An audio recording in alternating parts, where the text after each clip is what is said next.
Sa ngalan ng Ama, ng Anak at ng Espiritu Santo, Amen.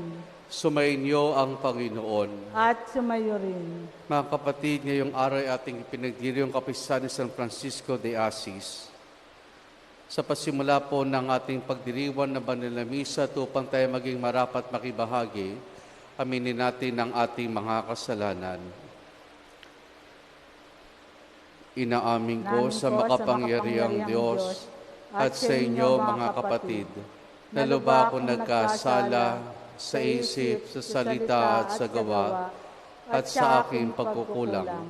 Kaya isinasamo ko sa mahal na Birheng Maria, sa lahat ng mga anghel at mga banal, at sa inyo mga kapatid na ako'y panalangin sa Panginoong ating Diyos.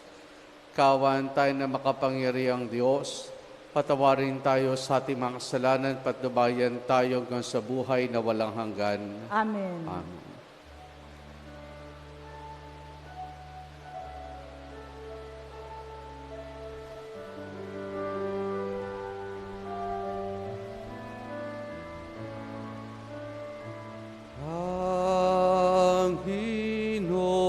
Panginoon, kahawan mo kami.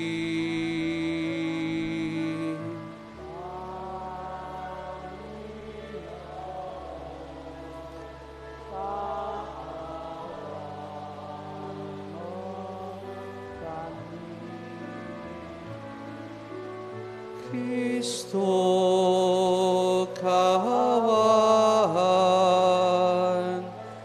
mo kami.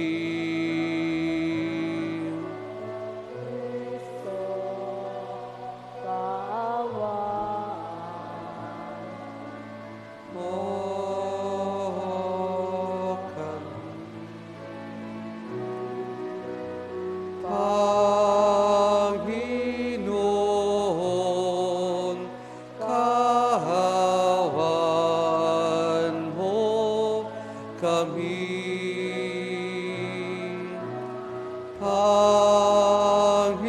Panginoon, kahawan mo kami. Manalangin tayo. Ama naming makapangyarihan, iginawad mo kay San Francisco ang pagkakawangis kay Kristo sa kusang pagkapakarukha at pamumuhay na hamak. Matuluntunawa namin ang kanyang landas upang masundan namin siya at makaisa ka sa maligayang pag-ibig sa pamamagitan ni Jesus kasama ng Espiritu Santo magpa sa walang hanggan. Amen. Amen.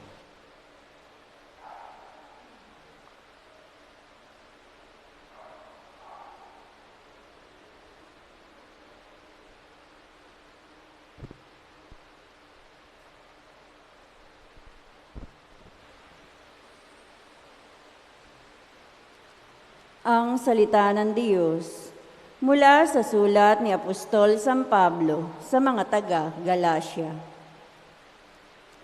Mga kapatid, hindi kaila sa inyo kung paano ako namuhay bilang masugid na kaanib sa Hudaismo. Buong lupit kong inusig ang simbahan ng Diyos at sinikap ko na ito'y wasakin.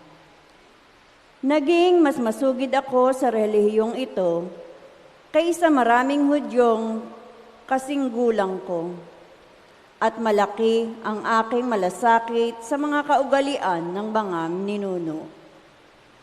Ngunit dahil sa kagandahang loob ng Diyos, hinirang niya ako bago pa ipanganak, at tinawag upang maging lingkod niya. Nang ihayag niya sa akin ang kanyang anak, upang ang mabuting balita tungkol sa kanya ay maipangaral ko sa mga hintil. Hindi ako sumangguni kanino man, ni hindi ako nagpunta sa Jerusalem upang makipagkita sa mga apostol na una kaysa sa akin. Sa halip, nagtungo ako sa Arabia at pagkatapos ay nagbalik sa Damasco. Nakaraan pa ang 3 taon bago ako umakyat sa Jerusalem upang makipagkita kay Pedro, at 15 araw kaming nagkasama. Wala akong nakitang apostol, liban kay Santiago na kapatid ng Panginoon. Totoong lahat ang sinasabi ko sa sulat na ito. Alam ng Diyos na hindi ako nagsisinungaling. Pagkatapos, pumunta ako sa lalawigan ng Syria at ng Cilicia. Hindi pa ako nakikita noon ng mga Kristiyano sa Judea. Nabalitaan lamang nila ang dating umuusig sa kanila ay nangangaral ngayon tungkol sa pananampalataya na kanyang sinikap na wasakin noong una. Kaya't nagpuri sila sa Diyos dahil sa akin. Ang salita ng Diyos. Salamat sa Diyos. Poon ako ay samahan sa buhay na walang hanggan. Poon ako ay samahan sa buhay na walang hanggan. Ako'y iyong sinisiyasat, batid mo ang aking buhay. Ang lahat kong lihim, poon ay tiyak mong nalalaman. Ang lahat ng gawain ko sa iyo ay hindi lingid. Kahit ikaw ay malaya, batid mo ang aking isip. Ako'y iyong nakikita, gumagawa o hindi man. Ang lahat ng gawain ko'y pawang iyong nalalaman. Poon ako ay samahan sa buhay na walang hanggan. Ang anumang aking sangkap, ikaw o Diyos ang lumikha. Sa tiyan ng aking inay, hinugis mo akong bata. Pinupuri kita, o Diyos, marapat kang katakutan. Ang lahat ng gawain mo ay kahangahangang tunay. Poon ako ay samahan sa buhay na walang hanggan. Lahat ito'y nakikintal sa puso ko at loobin. Ang buto ko sa katawan noong iyo'y hugisin. Sa loob ng bahay bata, dooy iyong napapansin. Lumalaki ako roon, sa iyo'y di nalilihim. Poon ako ay samahan sa buhay na walang hanggan.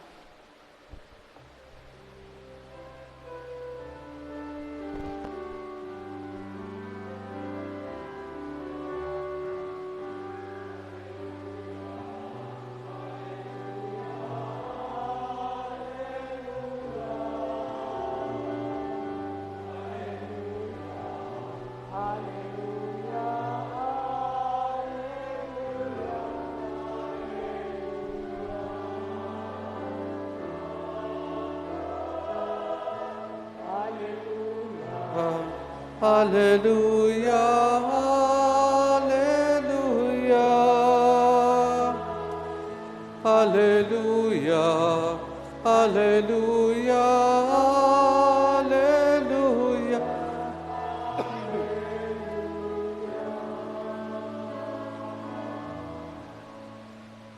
Sumainyo ang Panginoon. At sumayo rin. Ang mabuting balita ng Panginoon ayon kay San Lucas. Papuri sa iyo, Panginoon. Noong panahong iyon, pumasok si Jesus sa isang nayon. Malugod siyang tinanggap ng isang babaeng nagngangalang Marta sa tahanang ito. Ang babaeng ito ay may isang kapatid na Maria ang pangalan. Naupo ito sa pala ng Panginoon na kinig sa kanyang tinuturo. Alalang-alala si Marta sapagat kulang kanyang katawan sa paghanda, kaya't lumapit siya kay Jesus at ang wika, Panginoon, sabihin nga po ninyo sa kapatid ko, tulungan naman ako. Ngunit sinagot siya ng Panginoon, Marta, Marta, naliligalit ka at abalang-abala sa maraming bagay. Ngunit isa lamang talagang kailangan. Pinili ni Maria ang lalo mabuti at ito'y hindi alisin sa kaniya. Ang mabuting balita ng Panginoon. Pinupuri ka namin, Panginoong Jesucristo. Magandang umaga po sa ating lahat. Ano nga bang kailangan para maging mabuti at epektibong alagad? O sabihin natin, Kristiyano, kaibigan ng ating Panginoon. Lahat naman tayo gusto makapaglingkod, lahat naman tayo ay gustong makapag-contribute para sa ating Panginoon. Pero ano nga ba ang kinakailangan pa? Bukod sa isang puso na handang maglingkod, bukod sa isip na bukas, anong kinakailangan pa natin? At ito mga kapatid, ang siyang tinutugon ng ating mga pagbasa sa araw na ito. Sa ating pong unang pagbasa mula sa sulat ni San Pablo sa mga taga-Galacia, ay dito inalahad ang masasabi nating, hindi naman lihim, pero ilang mahalagang detalye sa buhay ni San Pablo. Kasi lahat po tayo pamilyar sa buhay ni San Pablo, kung paano sa pasimula ay naging taga-usig siya ng mga Kristiyano, kung paanong naging daan siya upang maraming mga Kristiyano ang, sabihin natin na makadaman ng takot dahil sa ginagawa niya pag-usig. Pero matapos ang lahat ng ito nung siya'y tawagin ng Panginoon, ito yung ginawa niya. Nagpunta siya sa Arabia. At ano ginawa niya sa Arabia? Aralin niyanda niya kanyang sarili. Nagpunta rin siya sa Damasco. At doon nanatili 3 taon bago pa siya umakyat sa Jerusalem. At pagdating niya sa Jerusalem, anong ginawa niya? Nakipagkita siya kay Pedro. Kumbaga yung span na yun sa buhay ni San Pablo, bagamat natago, at sa ganitong pamamaraan lamang niya inilahad, ito yung pagkakataon upang ihanda niya kanyang sarili sa pamamaraang pagninilay, matuto, pakikinig sa ating Panginoon.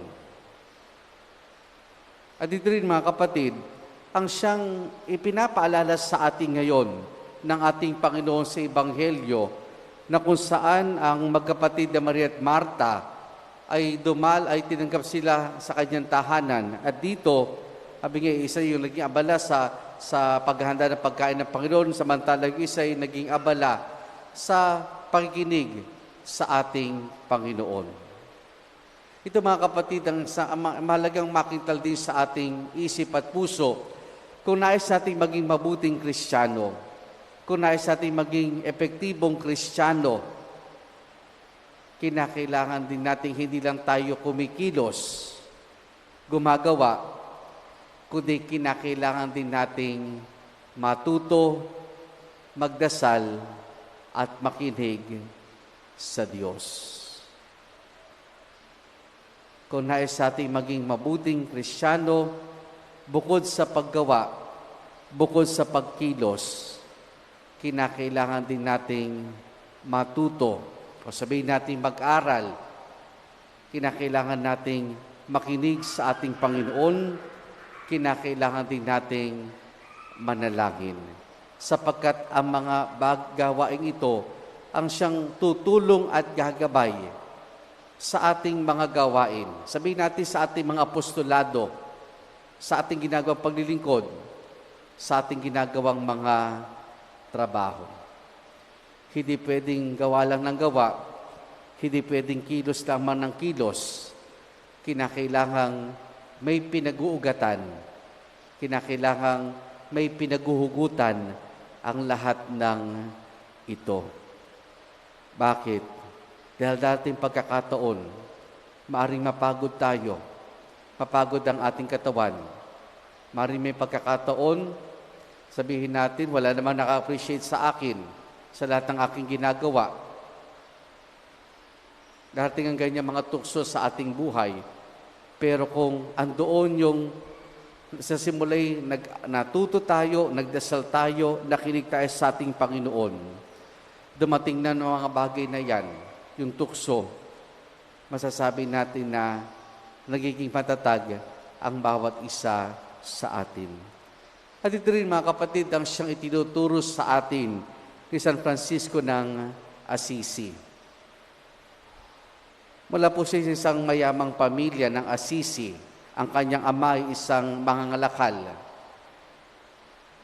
Kumbaga, carefree ang kanyang buhay kasi nga provided lahat. Provided lahat sa kanya. Pero dumating sa punto ng kanyang buhay, parang may kakulangan siyang naranasan. At yun yung pagkakataon na unti-unti pala, binating kumikilos ang Diyos. Pumapasok ang Diyos sa kanyang buhay. Kaya mula sa isang carefree na kabataan, na bago ang lahat. Tinuturing nga siya minsan na sabi nga ng isang historian, drop out. Drop out sa dati niyang uri ng pamumuhay upang yakapin ang panibagong yugto ng kanyang buhay. At ito'y ang pagsunod sa ating Panginoon. Natuto siya sa Panginoon sa pamamagitan ng mga pangitain. Nakinig siya sa ating Panginoon sa pamamagitan ng pananalangin. At ito mga kapatid ang naging daan upang madiskubre niya ang kanyang bokasyon sa buhay. At ano iyon? Ang tularan ng Panginoon sa kanyang kababaan ng loob, sa karukaang naranasan ng ating Panginoon. Sabi nga po niya dito sa Office of Reading sa araw na ito, sa kanyang sinulat, na magkatawang taong anak ng Diyos, naging dukha ito. At ito yung pinagsumikapan na maranasan pa sa buhay ni San Francisco ng Assisi, ang maging dukha sa harapan ng tao, ang maging dukha sa harapan ng Diyos. Hindi naging madali ang kanyang buhay, pero paano niya ito kinaya? Sa pamamagitan ng biyaya ng Diyos, sa pamamagitan ng patuloy na pakikiisa, sa pamamagitan ng pakikinig at pananalangin sa ating Panginoon. Siya ang tagapagtatag ng Franciscan Order. At dahil sa uri ng pamumuhay, sa loob ng halos 2 taon, kumalat na kaagad dito sa ibang bansa. Kumalat dito kaagad sa ibang bansa dahil maraming na-inspire sa uri ng kanyang pamumuhay. Kasi noong panahon iyon, very lavish ang style ng pamumuhay ng simbahan. Kaya nung makilala si San Francisco, naalala nila muli lahat. Ang turo ng Panginoon, ang kalooban ng ating Panginoon. Nawa mga kapatid, tayong lahat gusto natin maging mabuting Kristiyano. Kaya tayo kumikilos, kaya tayo gumagawa. Kaya meron tayo mga sarili-sarili mga apostolado sa buhay.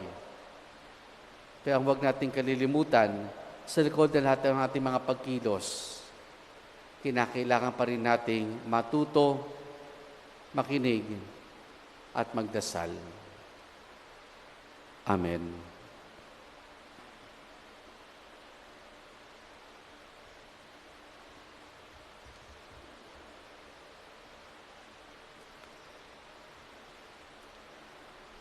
Tulad na napag-alaman ni Maria at Marta, nabunyag kay Jesus ang kabutihan at pag-ibig ng Diyos na nananaan sa ating piling. Manalangin tayo sa Diyos na naririto at nakikinig sa atin. Ating itutugon, Panginoon, dalawin mo kami. Panginoon, dalawin mo kami.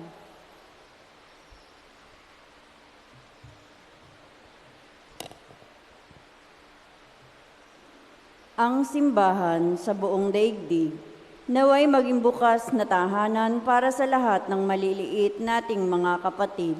Manalangin tayo sa Panginoon. Panginoon, dalawin mo kami. Ang mga labis na abala sa mga bagay sa mundong ito, na kumukupas naway magkaroon ng pagpapahalaga sa pakikinig sa salita ng Diyos. Manalangin tayo sa Panginoon. Panginoon, dalawin mo kami. Katulad ni Maria, naway piliin natin ang higit na mahalaga at tanggapin si Jesus sa ating puso at buhay.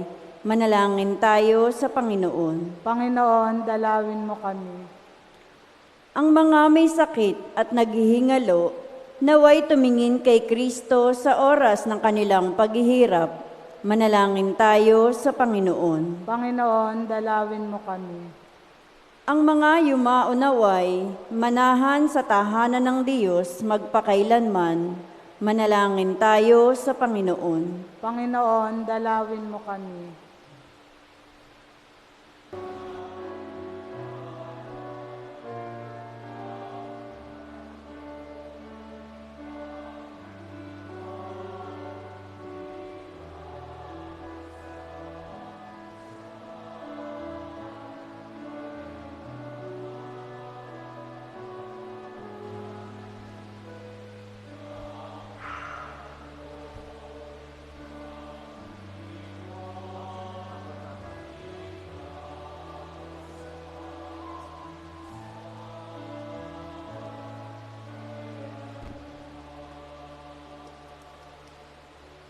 Banalangin kayo mga kapatid upang ang paghahain natin ay kalugdan ng Diyos amang makapangyarihan. Tanggapin nawa ng Panginoon itong paghahain sa iyong mga kamay. Sa kapurihan niya at karangalan, sa ating kapakinabangan at sa buong sambayanan niyang banal.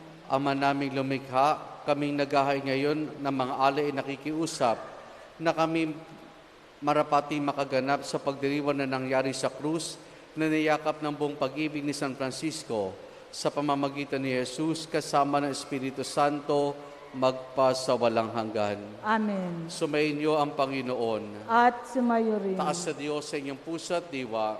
Tinaas na namin sa Panginoon. Pasalamatan natin ang Panginoong ating Diyos. Marapat na siya ay pasalamatan. Ama naming makapangyarihan, tunay nga marapat na ikaw ay aming pasalamatan. Ikaw ay nagniningning sa pili ng mga banal na ikinararangal mo sa kanilang kabutihan. Ibinibigay mo silang huwaran namin araw-araw at katuwang sa pagsamba sa iyong kamahalan. Sa pamamagitan ng anak mong si Jesus, kami naliligid ng mga banal na tao. Sa mga saksi ng pananalig sa iyo ay magaganap namin sa ikararangal mo. Kaya kaisa ng mga anghel, nagsisiawit ng papuri sa nang walang humpay sa kalangitan, kami nagbubunyi sa iyong kadakilaan.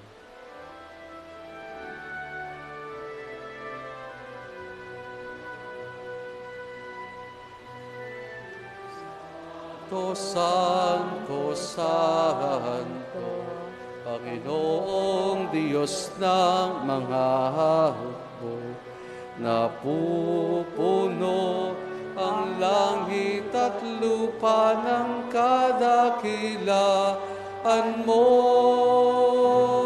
O sana sa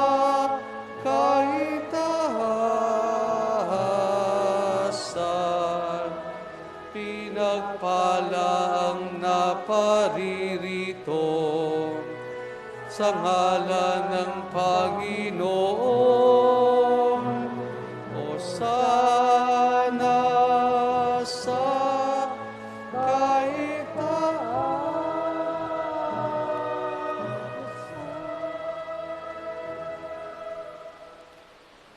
Ama naming banal, ikaw ang bukal ng tanang kabanalan. Kaya sa pamamagitan ng iyong Espiritu, gawin mong banal ang mga kaloob na ito upang para sa amin, maging katawan at dugo ng aming Panginoong Hesukristo. Bago niya pinagtiis ang kusang loob na maging handog, hinawakan niya ang tinapay, pinasalamatan kaniya, pinaghati-hati na yon. Iniabot sa kanya mga alagad at sinabi, tanggapin niyo lahat ito at kanin itong aking katawan na ihahandog para sa inyo.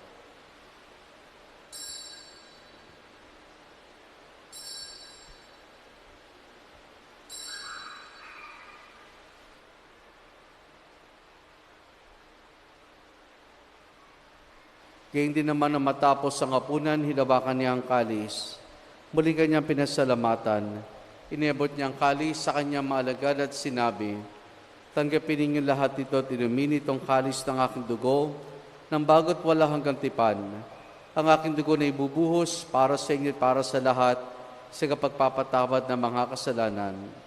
Gawin ninyo ito sa pag-alaala sa akin.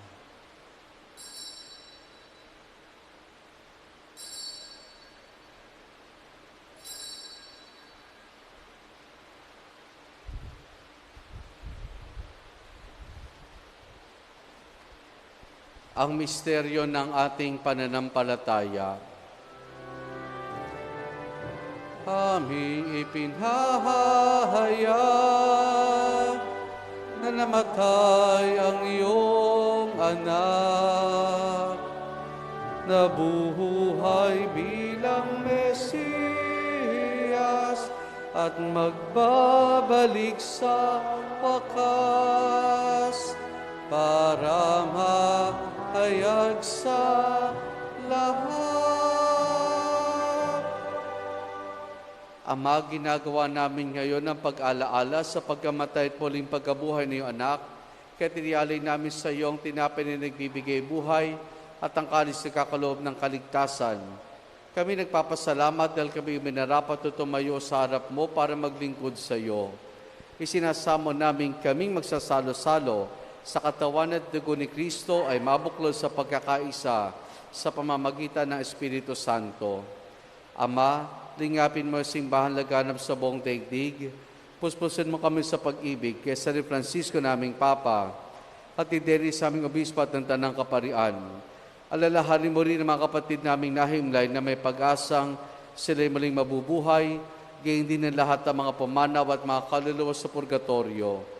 Kaawan mo sa at patuloyin sa iyong kaliwanagan. Kaawaan mo at pagindapati kaming lahat na makasalo sa iyong buhay na walang wakas.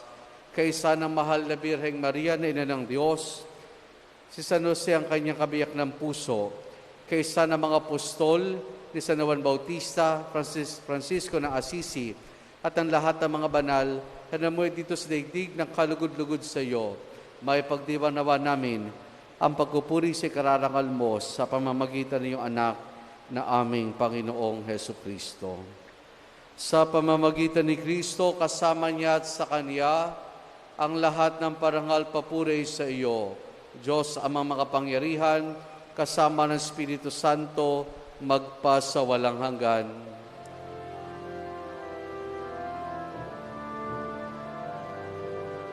Amen.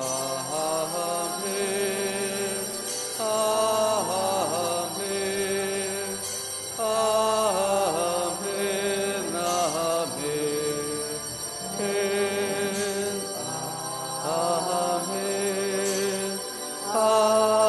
Amen.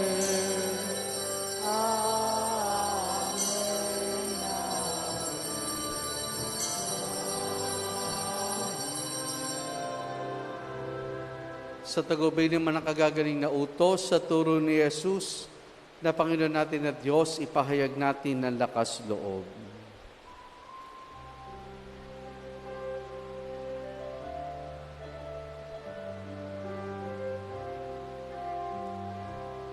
Ama namin, sumasalangit ka, sambahin ang ngalan mo, mapasa amin ang kaharian mo, sundin ang loob mo dito sa lupa para nang sa langit. Bigyan mo kami ngayon ng aming kakanin sa araw-araw at patawarin mo kami sa aming mga sala para na pagpapatawad namin sa nagkakasala sa amin, at huwag mo kami ipahintulot sa tukso, at iadya mo kami sa lahat ng masama.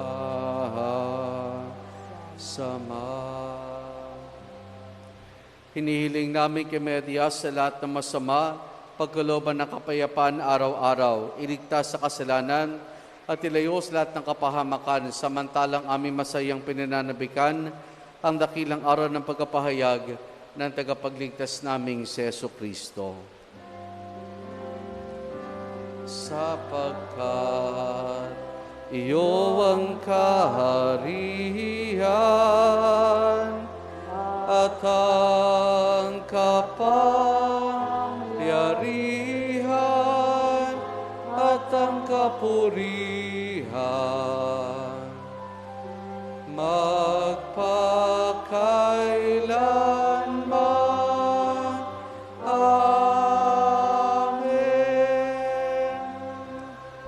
Panginoong Jesucristo, sinabi mo sa mga apostol, kapayapaan iniwan ko sa inyong aking kapayapaan ibinibigay ko sa inyo. Tunghayan mo ang aming pananampalataya at huwag ang aming mga pagkakasala. Paglooban mo kami ng kapayapaan at pagkakaisa ayon sa iyong kalooban, kasama ng Espiritu Santo magpa sa walang hanggan. Amen. Ang kapayapaan ng Panginoon ay lagi nawang sumainyo. At sumayo rin. Mga kapatid, maghangad at magbahagi tayo ng kapayapaan ni Jesus sa isa't isa. Peace be with you po. Peace be. Kordero ng Diyos na nag-aalis ng mga kasalanan ng sanlibutan, maawa ka sa amin. Kordero ng Diyos na nag-aalis ng mga kasalanan ng sanlibutan, maawa ka sa amin. Kordero ng Diyos na nag-aalis ng mga kasalanan ng sanlibutan, ipagkaloob mo sa amin ang kapayapaan. Narito si Jesus, ang Kordero ng Diyos. Siya nag-aalis ng mga kasalanan ng sanlibutan. Mapalad ang mga inaanaya niya makiisa sa kanyang banal na piging. Panginoon, hindi ako karapat-dapat na magpatuloy sa iyo, ngunit sa isang salita mo lamang ay gagaling na ako.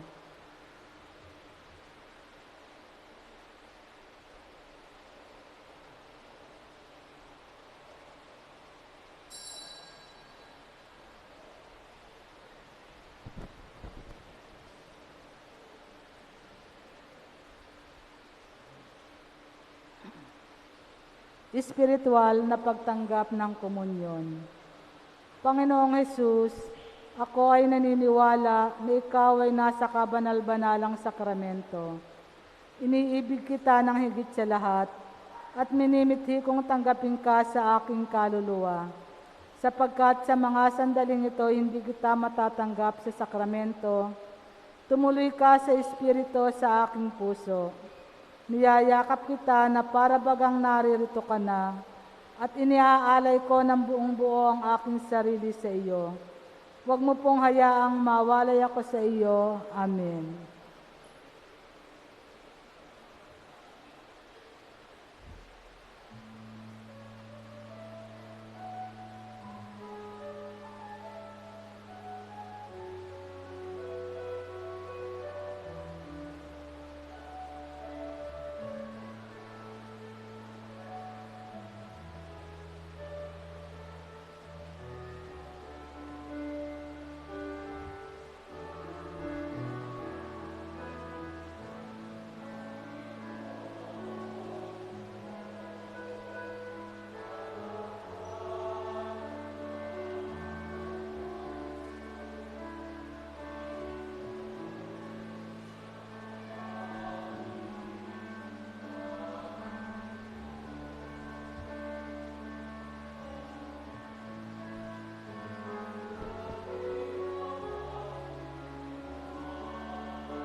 Manalangin tayo.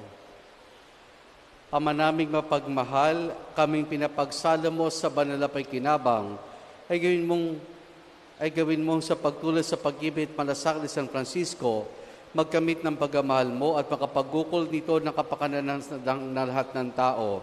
Sa pamamagitan ni Jesus, kasama ng Espiritu Santo, magpasawalang hanggan. Amen. Sumainyo ang Panginoon At sumayo rin. at pagpalain tayong lahat ng mabuti at mapagmahal na Diyos Ama, Anak at Espiritu Santo. Amen. Naialin na natin ang pagdiriwan ng banal na misa, humayo tayong taglayang kapayapaan at pag-ibig ng Panginoon. Salamat sa Diyos. Purihin po natin ang ating Panginoon.